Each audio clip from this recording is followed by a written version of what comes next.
अस्पताल। कहते हैं इंसान को इन 3 जगहों से जितना हो सके उतना दूर रहना चाहिए, पुलिस स्टेशन, कचहरी और अस्पताल। क्योंकि अगर एक बार इनकी चपेट में आ गए तो जिंदगी इन्हीं चीजों के इर्द गिर्द घूमती रहती है। अगर आपका व्यवहार अच्छा हो और आपकी किसी से कोई दुश्मनी ना हो तो पुलिस और कचहरी से तो बचा जा सकता है, लेकिन चाहकर भी हम अस्पताल को अनदेखा नहीं कर सकते, क्योंकि जिंदगी की शुरुआत ही अस्पताल में होती है और कईयों की तो मौत भी अस्पताल के बिस्तर पर ही होती है। आज की कहानी है अजय और तन्वी की, जो दिल्ली में रहते थे। उनको यहाँ शिफ्ट हुए 5 साल हो चुके थे। जिंदगी हंसी खुशी कट रही थी, मगर पिछले कुछ दिनों से तन्वी की तबीयत कुछ ठीक नहीं रहती थी। अचानक उसके पेट में जोरों का दर्द शुरू हो जाता और फिर कुछ देर बाद अचानक बंद हो जाता। पहले तो उन्होंने कुछ घरेलू नुस्खे आजमाए, जिससे तन्वी को थोड़ा आराम मिला, मगर कुछ दिनों बाद तकलीफ फिर से शुरू हो गई। अब की बार उन्होंने अपने फैमिली डॉक्टर को कंसल्ट किया तो सोनोग्राफी में पता चला कि तन्वी को अपेंडिक्स था, जिसका ऑपरेशन करना जरूरी था। उनके घर के नजदीक ही एक अस्पताल था, सिटी हॉस्पिटल। अस्पताल काफी बड़ा था और उसमें सारी सुविधाएं भी मौजूद थी, लेकिन इसके बावजूद लोग वहां भर्ती होने से डरते थे। कहा जाता था कि वो अस्पताल भूतिया है और रात में वहां पर आत्माएं भटकती है। अजय और तन्वी का इन बातों पर बिल्कुल विश्वास नहीं था, इसीलिए उन्होंने ऑपरेशन के लिए इसी अस्पताल को चुना था। 2 दिन बाद तन्वी का ऑपरेशन था। निर्धारित समय पर दोनों अस्पताल पहुंचे। अस्पताल का रिसेप्शन एरिया काफी बड़ा था, मगर स्टाफ की कमी के कारण बिल्कुल खाली लग रहा था। फॉर्मेलिटीज कंप्लीट करके अजय ने तन्वी को अस्पताल में भर्ती कराया। ऑपरेशन कामयाब रहा, लेकिन तन्वी को 3 दिनों तक अस्पताल में ही रहने की सलाह दी गई थी। ऑपरेशन के बाद तन्वी को 4थी मंजिल पर एक कमरे में शिफ्ट कराया गया, जिसमें 2 बिस्तर थे। कोई और पेशेंट ना होने के कारण अजय भी उसी कमरे में रुका था। रात करीब 2 बजे तन्वी के करहाने की आवाज से अजय की नींद खुली, इसीलिए उसने डॉक्टर को बुलाया।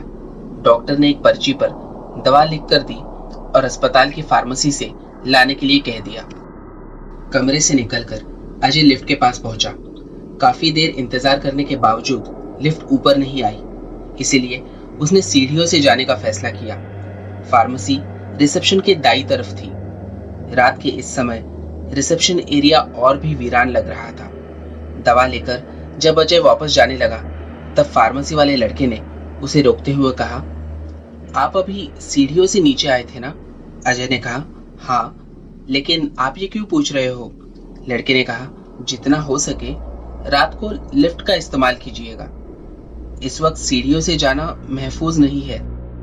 लड़के की बात सुनकर अजय हंस पड़ा और बोला, क्यों भाई, क्या तुम भी मानते हो कि यह अस्पताल भूतिया है?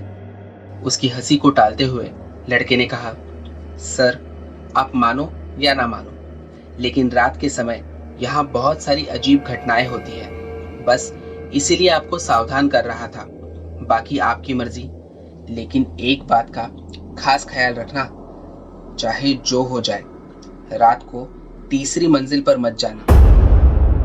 लड़के की बात को हंसी में उड़ाते हुए अजय वहां से निकला और सच्चाई का पता लगाने के लिए उसने सीढ़ियों से जाने की ठान ली। रात के इस वक्त सीढ़ियां वाकई में डरावनी लग रही थी। ज्यादा रोशनी भी नहीं थी वहां पर। हर तरफ भयानक सन्नाटा था और अजय को अपने कदमों के अलावा और कोई आवाज सुनाई नहीं दे रही थी।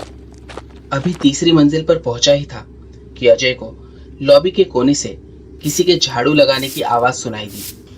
लॉबी में झांक कर देखा तो एक बूढ़ा आदमी क्लीनिंग स्टाफ के कपड़े पहनकर साफ सफाई कर रहा था।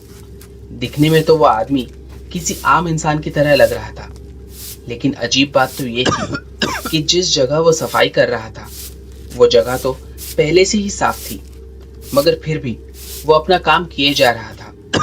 बस एक बार नजर उठाकर उसने अजय की तरफ देखा और फिर से अपने काम में जुट गया।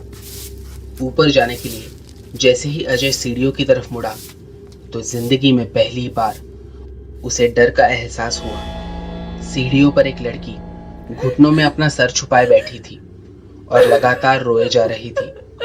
अजय को बार बार फार्मेसी वाले लड़के की बात याद आ रही थी। रात को तीसरी मंजिल पर मत जाना। उस लड़की की रोने की आवाज अब अजय के बर्दाश्त के बाहर हो रही थी। उसने अपने दोनों हाथों से अपने कान बंद किए और साथ ही आंखें भी बंद कर ली।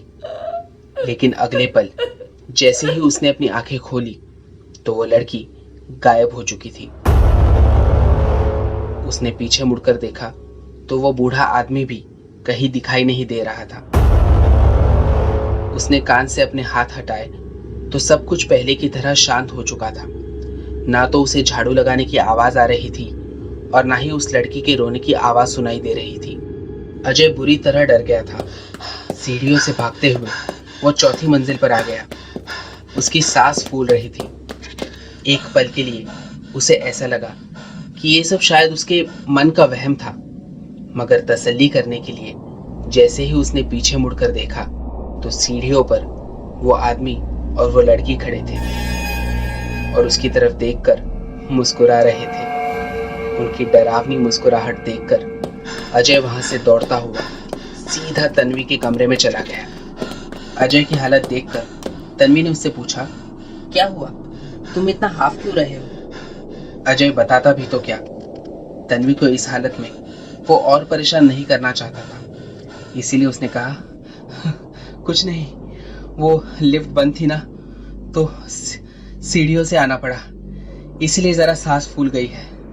तुम ये दवा ले लो और सो जाओ। तन्वी को दवा खिलाकर वो अपने बिस्तर पर चला गया और सो गया।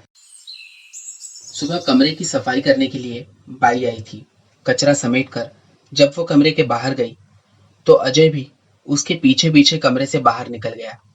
बाई को रोकते हुए उसने पूछा, सुनो, अस्पताल का क्लीनिंग स्टाफ लॉबी में देर रात को भी काम करता है क्या? बाई ने कहा, नहीं साहब, ड्यूटी तो रात के 10 बजे खत्म हो जाती है।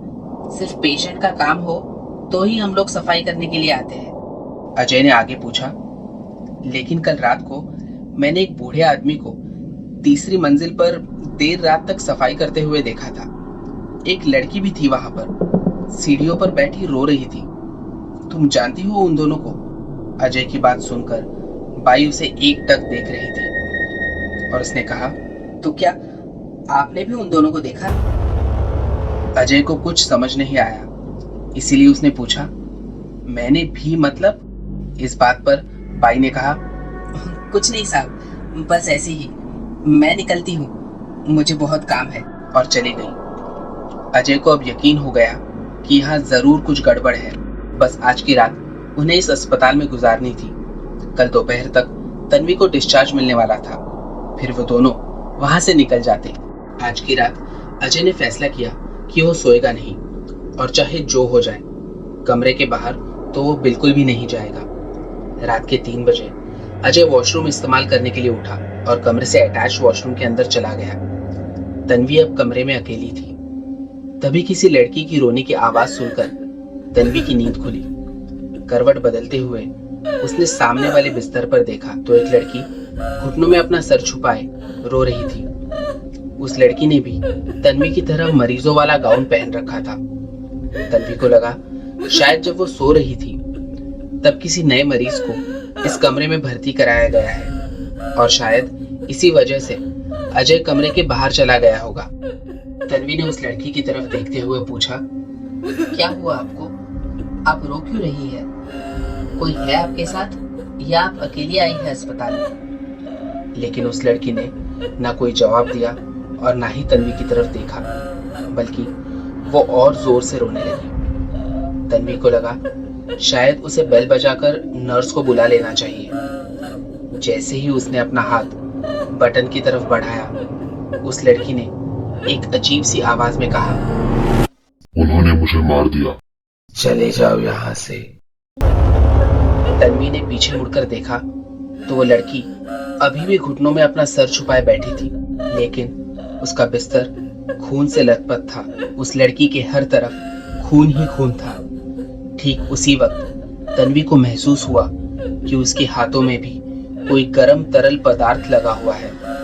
जैसे ही उसने अपने हाथों की तरफ देखा तो उसके रोंगटे खड़े हो गए, क्योंकि उसके हाथ गर्म इंसानी खून से सने हुए थे। इस बार उस लड़की ने अपना सर ऊपर उठाया और तन्वी की तरफ देखकर फिर से बोली, चले जाओ यहाँ से। उस लड़की का भयानक चेहरा देखकर तन्वी जोर से चीख पड़ी। उसकी चीख सुनकर अजय झट वॉशरूम से बाहर आया। वह तन्वी से पूछ रहा था कि वो इतनी जोर से क्यों चीखी, पर तन्वी कुछ बताने की हालत में ही नहीं थी। तब तक एक नर्स और सफाई करने वाली बाई भी वहां पहुंच गए थे। डरते डरते तन्वी ने अजय को सारा वाकया बताया, लेकिन जब अजय ने बिस्तर की तरफ देखा तो दोनों बिस्तर बिल्कुल साफ थे, जैसे कि पहले थे। खून का एक छींटा भी नहीं था उन पर। ये सारी बातें सुनकर नर्स तुरंत डॉक्टर को बुलाने चली गई। तन्वी की हालत देखकर बाई ने अजय से कहा, साहब आप ये कमरा बदल लो। मेम साहब जो भी कह रही है और कल रात आपने जो भी देखा वो बिल्कुल सच है। अजय को कुछ समझ नहीं आ रहा था कि ये सब क्या हो रहा है। उन दोनों की हालत देखकर बाई ने उन्हें बताया, साहब कल रात आपने जिस आदमी को तीसरी मंजिल पर सफाई करते हुए देखा था वो हमारे अस्पताल का पुराना स्टाफ था, जिसने कुछ साल पहले तीसरी मंजिल से कूदकर आत्महत्या कर ली थी। और वो औरत जिसे आप दोनों ने देखा वो इस अस्पताल में इलाज के लिए भर्ती कराई गई थी। एक्सीडेंट का केस था, इसलिए पुलिस आने तक उसे इसी कमरे में रखा गया था। लेकिन जब तक पुलिस आई उसका बहुत खून बह चुका था और इसी सामने वाले बिस्तर पर उसकी मौत हो गई। तब से लेकर आज तक उन दोनों की आत्मा इस अस्पताल में भटक रही है। बाई की बात सुनकर अजय और तन्वी बहुत डर गए थे। उन्होंने डॉक्टर से कहकर उसी रात अपना कमरा बदल दिया और अगली सुबह डिस्चार्ज लेकर अपने घर चले गए। उन दोनों को अपना सबक मिल चुका था, क्योंकि जिस बात का वो दोनों अब तक मजाक उड़ाया करते थे, आज वही उनकी जिंदगी की आप बीती बन चुकी थी।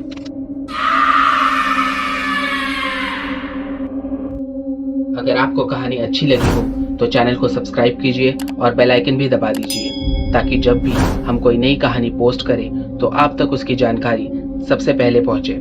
कहानी को लाइक कीजिए, कमेंट कीजिए और अपने दोस्तों के साथ शेयर कीजिए। हमें फॉलो करें हमारे सोशल मीडिया प्लेटफॉर्म्स पर। इस कहानी को अंग्रेजी में सुनने के लिए डिस्क्रिप्शन में दिए गए लिंक पर क्लिक करें। धन्यवाद।